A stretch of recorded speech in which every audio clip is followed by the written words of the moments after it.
Tomorrow marks my son's long-awaited wedding. I found myself immersed in nostalgia in a hotel room with my daughter, reminiscing about precious moments with my son. Tears welled up in my eyes. "Mom, are you crying already?" teased my daughter, prompting me to quickly wipe away my tears. Concerned about our pet dog, Marine, back home, I tapped a button to check the live feed from the pet camera. To my shock, the screen didn't show our beloved dog, but instead revealed my husband and another woman embracing on our bed.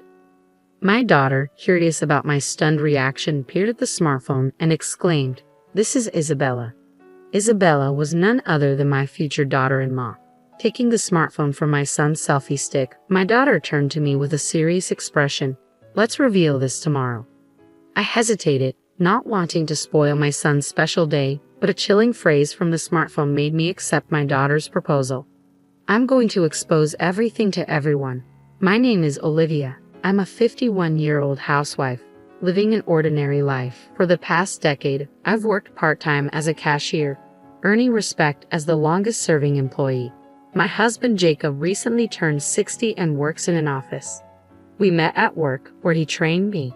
His dependable nature drew me in, and after marriage, he became increasingly patriarchal, avoiding household chores due to work demands. We have 2 children, Noah, a reserved yet now assertive young man, and Emma, soon to graduate and start her career. Noah has been dating Isabella since high school, and she's practically family. Despite our initial joy at Noah's impending marriage, Isabella's behavior grew erratic.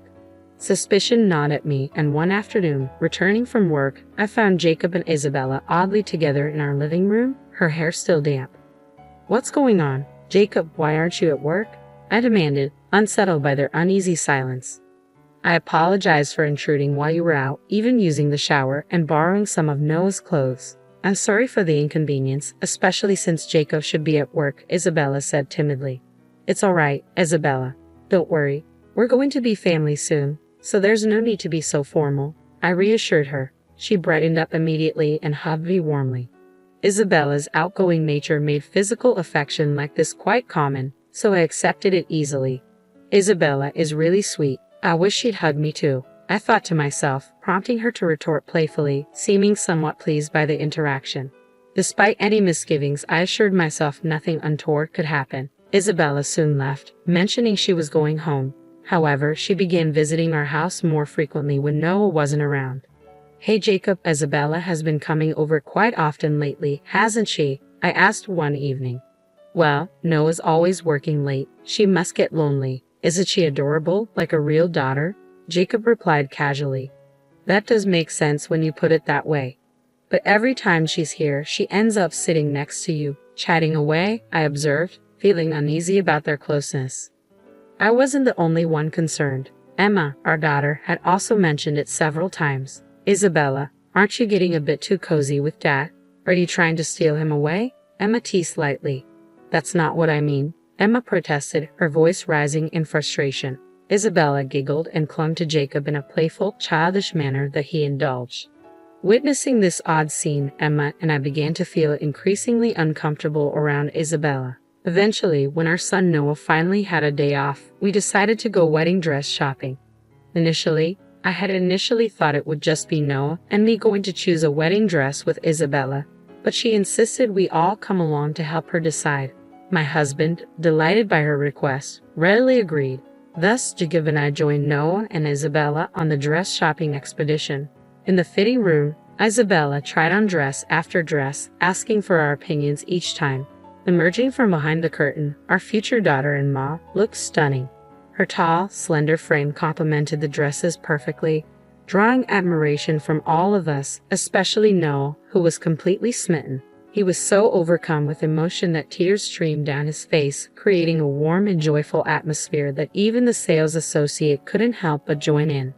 However, the mood was abruptly interrupted by a certain action from my husband. "She really is beautiful, especially that waistline. It's perfect," Jacob remarked, stepping closer to Isabella and gently touching her waist. "Dad, what are you doing?"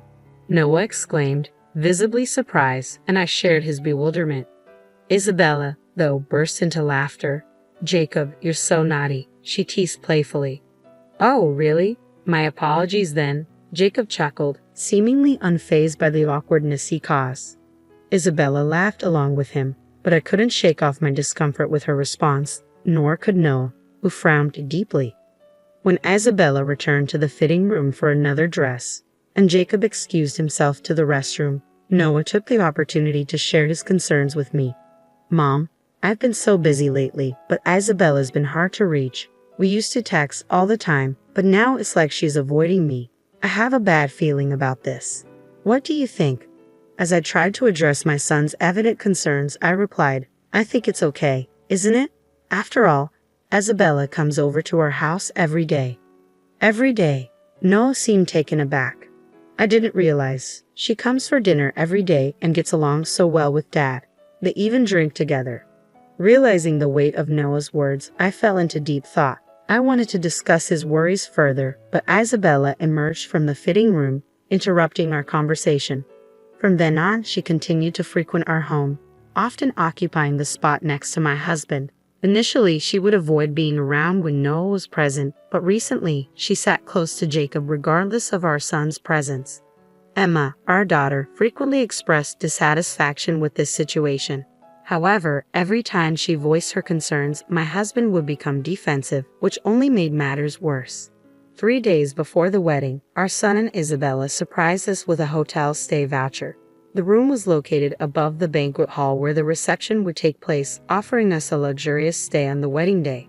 Originally intended for 2 people, Emma was supposed to stay home. But due to an unexpected business trip for my husband the day before, Emma and I ended up going together. The hotel was exquisite, and our room was wonderfully appointed. Emma and I delighted in the luxury and hospitality, and after a satisfying meal, we collapsed onto the bed, anticipating our son's wedding the next day. In the hotel room with Emma, memories of my son flooded my emotions, bringing tears to my eyes. "Mom, are you crying already?" teased Emma, prompting me to quickly wipe away my tears. Concerned about our pet dog, Marine, left at home, I checked the live feed from the pet camera. To my shock, it wasn't our dog on the screen, but my husband embracing a woman on our marital bed.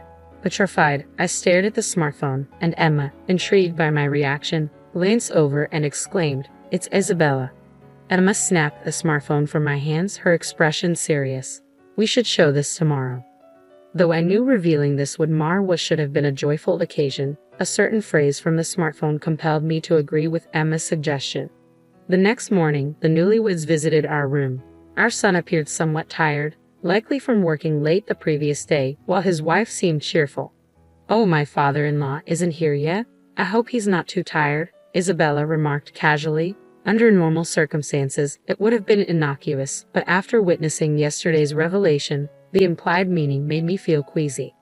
"Oh, Olivia, are you feeling unwell? I'm worried. Please don't collapse during the reception," Isabella continued cheerfully, unaware of Emma's glaring stare as she supported me.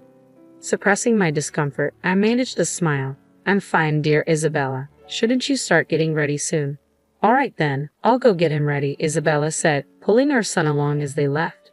After they departed, Emma and I headed to meet the wedding coordinator. "Congratulations on the marriage," the coordinator greeted us. "Thank you," I replied, trying to maintain composure amidst the swirling emotions. I made a last-minute request, which was quite unusual, to the wedding coordinator. I wanted to play a video with music during the wedding vows. Surprisingly, the coordinator readily agreed. When asked if he could preview the content beforehand, I explained that I wanted it to be a surprise for everyone until the last moment. Respectfully, he agreed not to review it beforehand. I felt a pang of guilt for springing this on the hard-working coordinator at the last minute, but I also saw it as a perfect opportunity for justice. Just in time, my husband arrived at the hotel after meeting with the bride's parents. The wedding ceremony began smoothly, with our son looking solemn contrasted against the radiant bride. As the priest announced the time for vows, just as my son's wife was about to respond, the venue filled with the sounds of a man and a woman flirting. "Oh, stop. You know you can't touch me there." "Oh, really? But I know you love it, don't you?" The voice echoed through the venue, shocking the guests as a video began playing on the wall. My son's wife quickly realized what was happening and urgently gestured to the staff to stop the video, which showed my husband with Isabella. However, my daughter and I stood up and exclaimed loudly, "Wait, isn't that our dad?" "Oh my, it is." and the woman with him is Isabella. The guest buzzed with shock and confusion. My husband, pale and petrified, tried to pull me down to sit, but I shrugged him off, continuing to talk loudly with my daughter. Wait, they're both naked. And isn't that our parents' bedroom? You're right. I've never seen your father-in-law and daughter-in-law so close on a bed. Both my husband and my son's wife turned pale at our comments.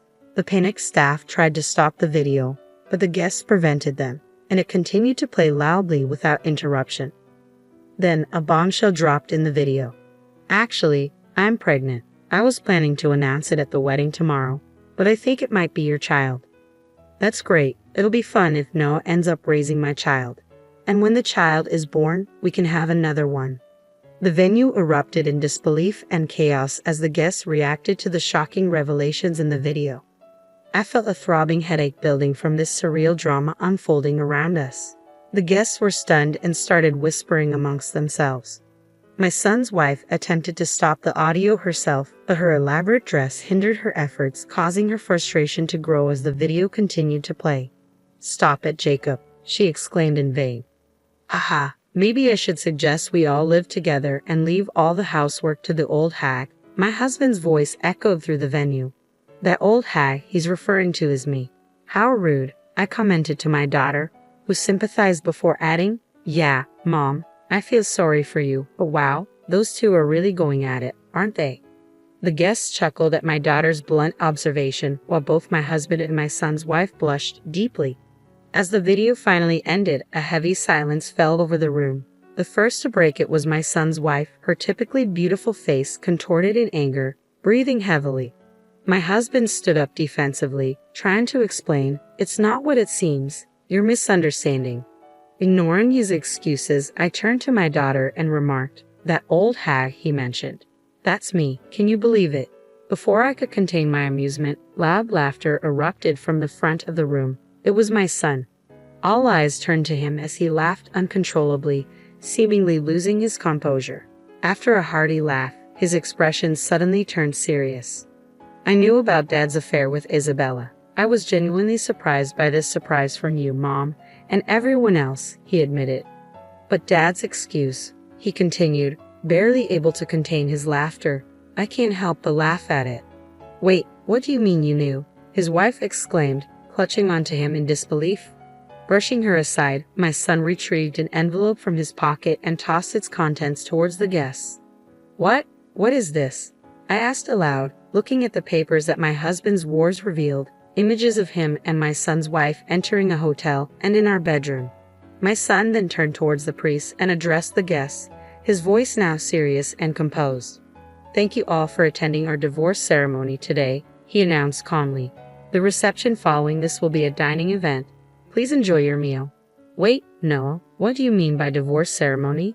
His wife panicked, shouting at him. Unfazed, my son called over a staff member, who handed him the microphone to address the stunned guests. It was about 6 months ago when I first discovered my father's affair with Isabella. I had returned home early that day feeling unwell. As I entered, voices echoed from my usually empty room. Fearing a burglar, I cautiously peeked inside, only to freeze in disbelief. There, playing on a screen, was footage of my own father and my girlfriend entangled intimately on my bed. Stop it, I managed to utter, stunned by the betrayal unfolding before me. Ignoring my feeble protests, my father grinned broadly, confronting his wife with a folder he retrieved from the cabinet. Here, we'll settle the details later, but for now, sign the divorce papers, he insisted coldly, as his wife pleaded tearfully. I don't want a divorce. I'm sorry, I love only you, she pleaded desperately. Despite her pleas, he remained stoic, pushing the pen towards her. The tense exchange continued until Isabella's father burst into the room, his face contorted with fury. Isabella, sign those papers now, he bellowed, enraged by the betrayal. Shocked into silence, we learned that Isabella's mother had also been involved in an affair which had been uncovered by Noah, leading to this tumultuous divorce ceremony.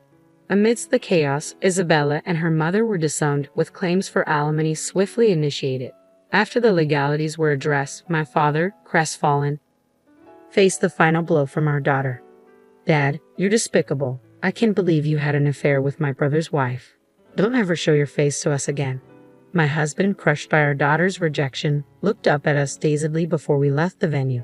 Following Noah and Isabella's successful divorce, they secured a substantial amount of alimony. Isabella's father pledged to cover the costs, even as Isabella and her mother worked tirelessly to repay their share. In a further twist, a DNA test revealed my husband as the father of Isabella's child, shifting the burden of child support to him. Despite his financial struggles, my husband's deceit at work led to his dismissal, leaving him alone in a small apartment, juggling multiple part-time jobs. We eventually sold our home and relocated near our son, finding solace in a new apartment where laughter fills our days. Recently, our daughter introduced her college sweetheart, a kind and supportive man who has brought her joy amidst the recent turmoil. We look forward to the happiness ahead, grateful for the laughter that now defines our lives.